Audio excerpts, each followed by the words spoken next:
નમસ્કાર વિદ્યાર્થી મિત્રો, તપોવન ગ્રુપ ઓફ સ્કૂલ દ્વારા આયોજિત મોડેલ ટેસ્ટ પેપરના સોલ્યુશનમાં આપ સૌનું સ્વાગત છે। આપણે આ લેક્ચરમાં જોવાનું છે કે વિજ્ઞાનમાં સેક્શન 2માં એનો સેક્શન સીનું સોલ્યુશન।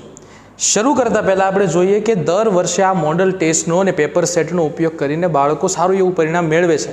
ગયા વર્ષની જ વાત કરીએ તો ગયા વર્ષે 58 જણાને A1 ગ્રેડ અને 152 જણાને A2 ગ્રેડ પ્રાપ્ત થયો હતો। એટલું જ નહીં, ધોરણ 12 કોમર્સની અંદર પણ સારું એવું પરિણામ મેળવ્યું છે। 12 સાયન્સની અંદર પણ 16 A1 અને 74 A2 ગ્રેડ મેળવેલા છે। શરૂ કરીએ આપણે સેક્શન સીની અંદર। પહેલો જે સવાલ છે ક્ષારણ। ક્ષારણ કહેવાય કોને?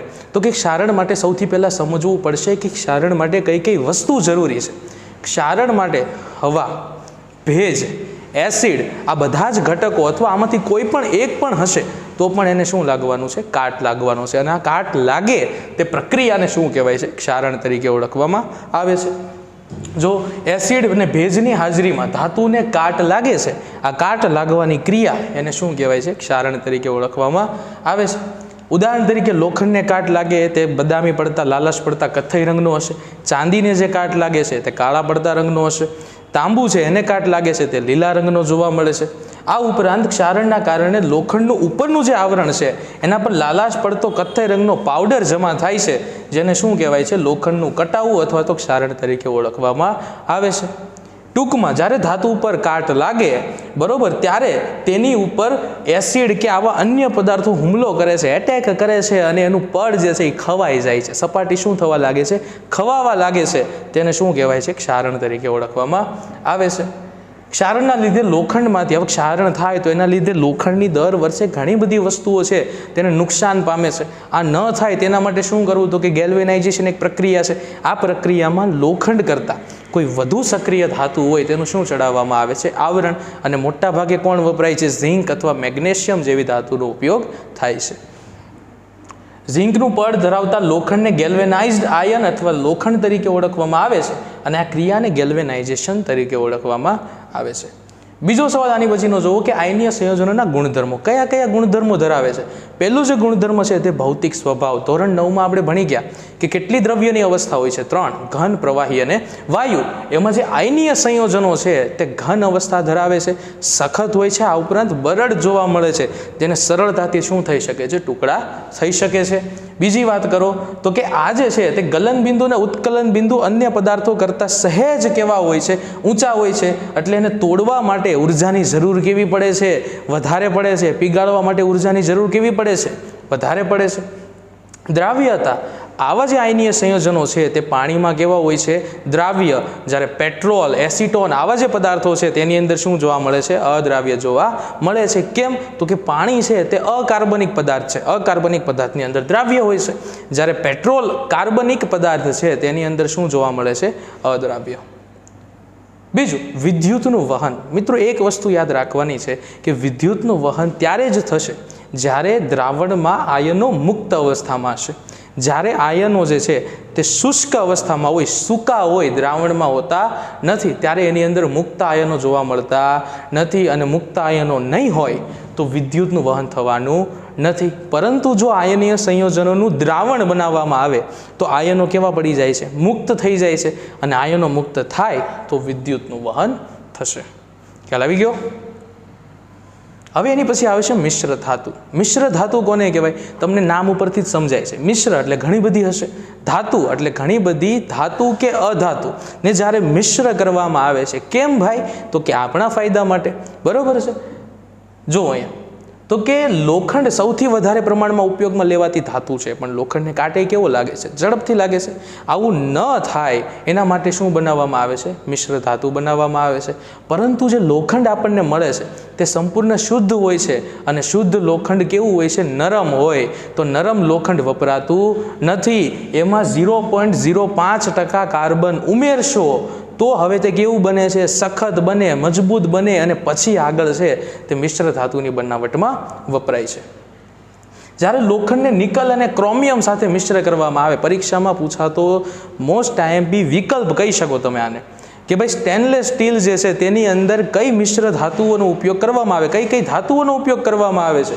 તો લોખંડની અંદર નિકલ, ક્રોમિયમ, બરાબર. જ્યારે આ ત્રણ પદાર્થો, ત્રણ ધાતુઓ જે મિશ્ર થાય છે, ત્રણ પદાર્થો મિશ્ર થાય છે, ત્યારે આપણને શું બને છે? સ્ટેનલેસ સ્ટીલ બને છે. તેથી સ્ટેનલેસ સ્ટીલ શું છે? તો કે મિશ્ર ધાતુ છે. હવે આ સિવાય એટલું યાદ રાખવાનું છે કે જ્યારે મિશ્ર ધાતુ બને છે ત્યારે એના ગુણધર્મો શું થઈ જાય છે? બદલાઈ જાય છે.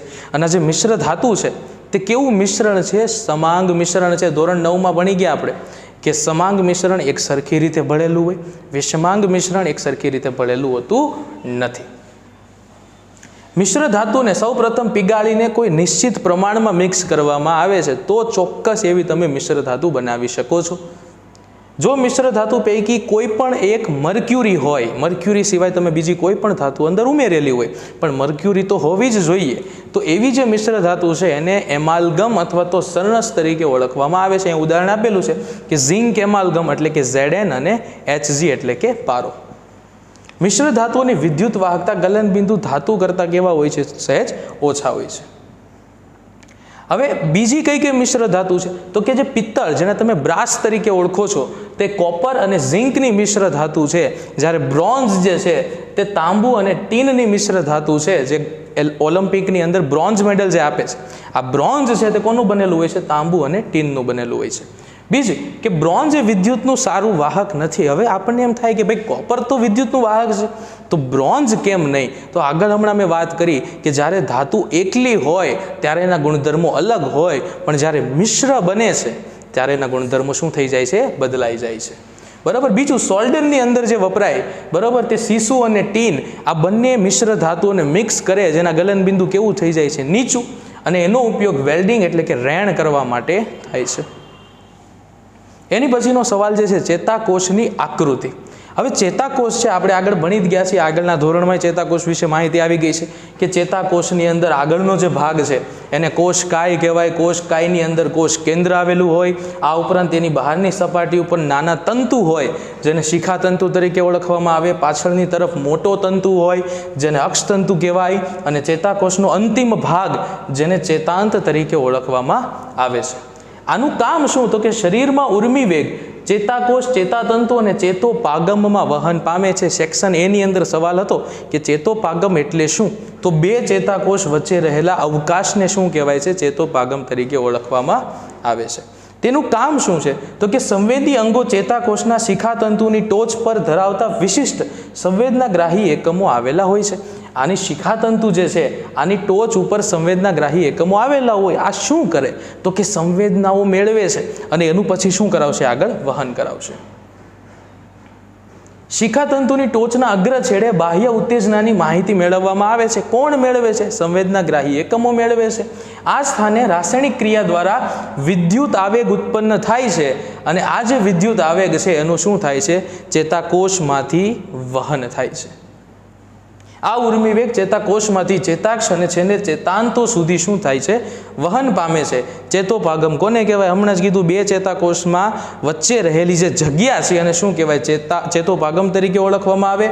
જ્યારે ઉર્મિ વેગ અક્ષતંતુના ચેતાંતો સુધી પહોંચે છે ત્યારે ચેતા રસાયણો મુક્ત થાય છે અને આ રસાયણ ચેતાપાગમમાંથી પસાર થઈને અન્ય ચેતાકોષ, તેની પછી આવેલા ચેતાકોષના શિખાતંતો સુધી પહોંચે છે.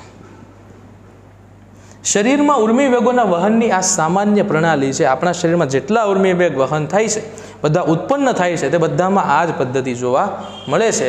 અંતે આ ઉર્મિ વેગ ચેતાકોષમાંથી ક્યાં મળશે? સ્નાયુકોષને અને ચોક્કસ ગ્રંથિ સુધી પહોંચશે અને ત્યારબાદ તેનો જે તે નિર્ણય આવે છે.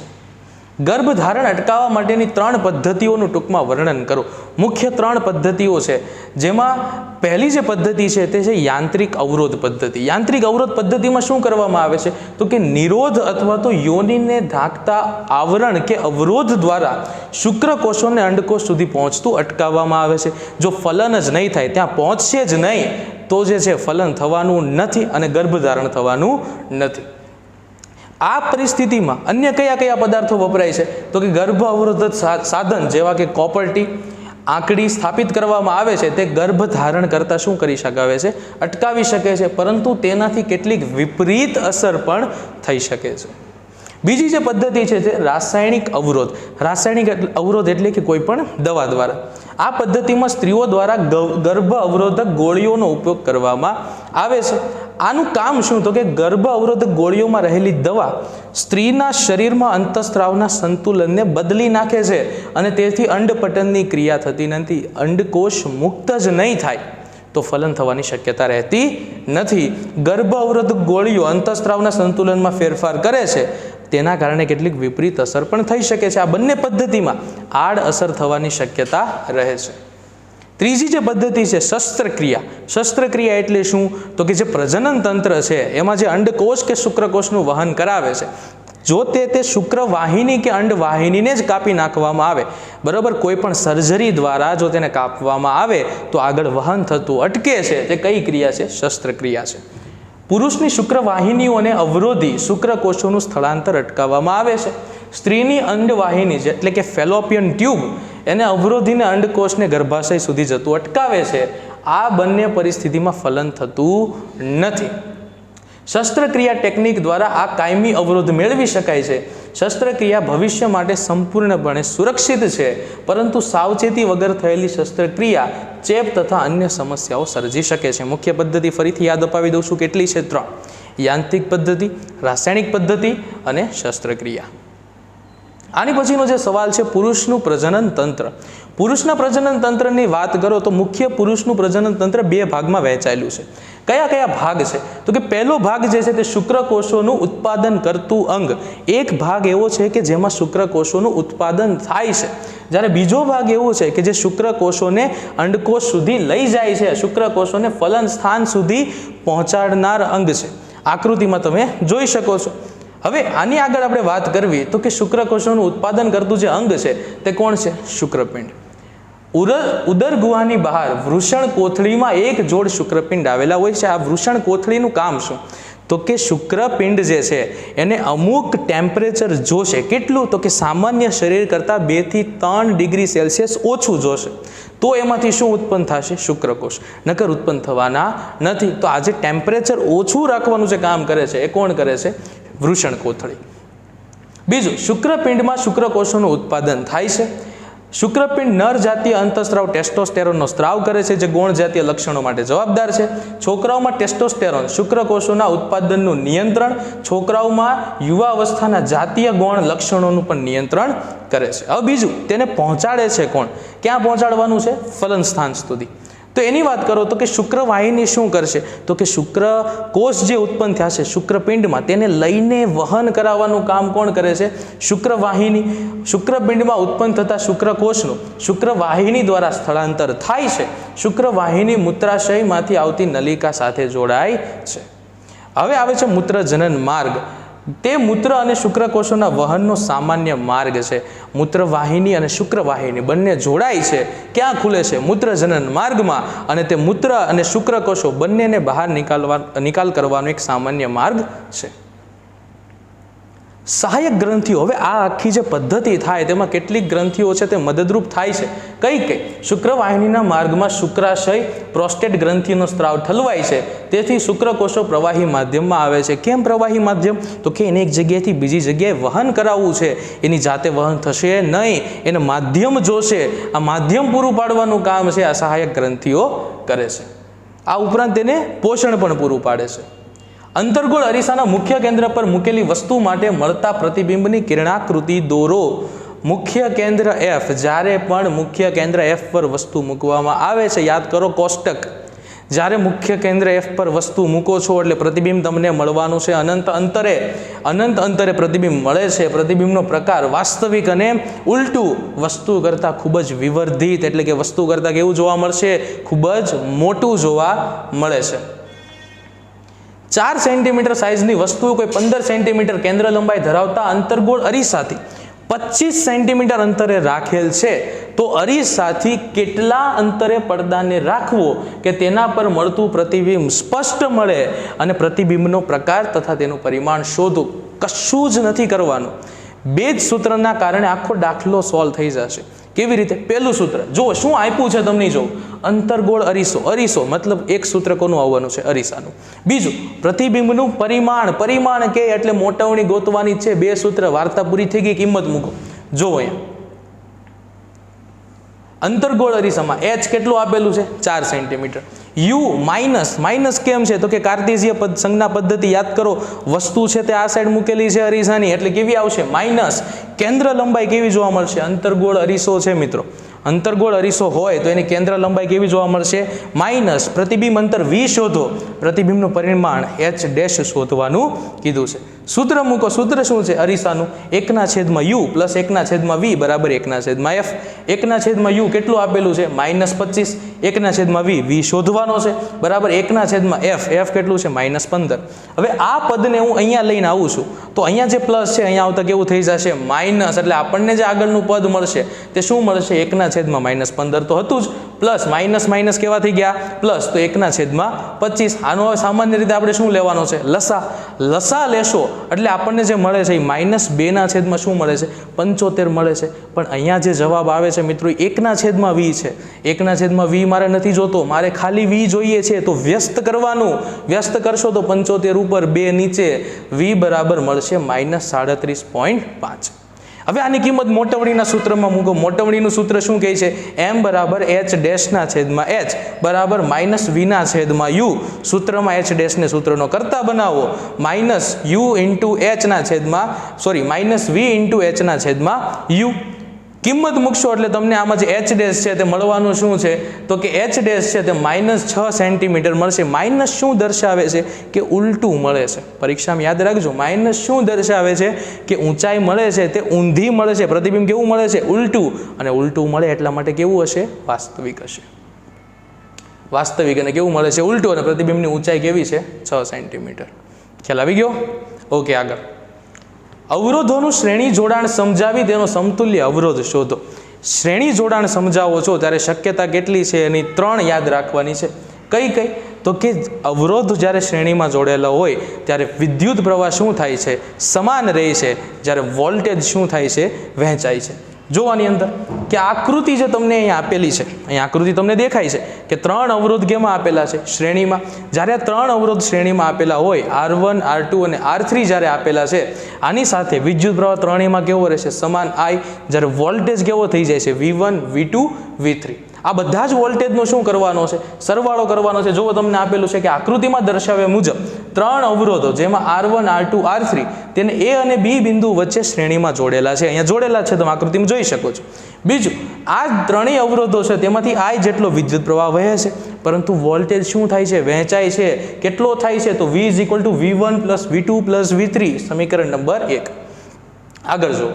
બીજું, આ ત્રણેય પરિસ્થિતિ હોય તો ઓહમનો નિયમ લાગુ પાડો. V = IRS. S એટલે સિરીઝ. બરોબર છે. સમીકરણ પરથી શું થાય છે? તો IRS V ની કિંમત મૂકી દીધી, V1 + V2 + V3. ચાલો આગળ. V1 = IR1, V2 = IR2, V3 = IR3 અને IRS બરાબર IR1, IR2, IR3. I ને કોમન કાઢો, ભાગ ઉડાડો. RS = R1 + R2 + R3. આ જે સૂત્ર છે, આ સૂત્ર શું દર્શાવે છે કે જ્યારે અવરોધને શ્રેણીમાં જોડવામાં આવે ત્યારે મળતો કુલ અવરોધ તમામ અવરોધોના સરવાળા બરાબર હોય છે. ખ્યાલ આવી ગયો? ઓકે. હવે જોડાણનો સમતુલ્ય અવરોધ RS બરાબર R1 + R2 + ક્યાં સુધી? RN. મતલબ તમે ગમે એટલા અવરોધને શ્રેણીમાં જોડશો ત્યારે સમતુલ્ય અવરોધ કેટલો મળશે? દરેકના સરવાળા જેટલો મળે છે. ઓકે. ખૂબ ખૂબ આભાર તમારો આ વિડીયોને જોવા માટે. હવે આવતો જે સેક્શન છે, સેક્શન D, એ આપણે આવતા લેક્ચરમાં જોશું.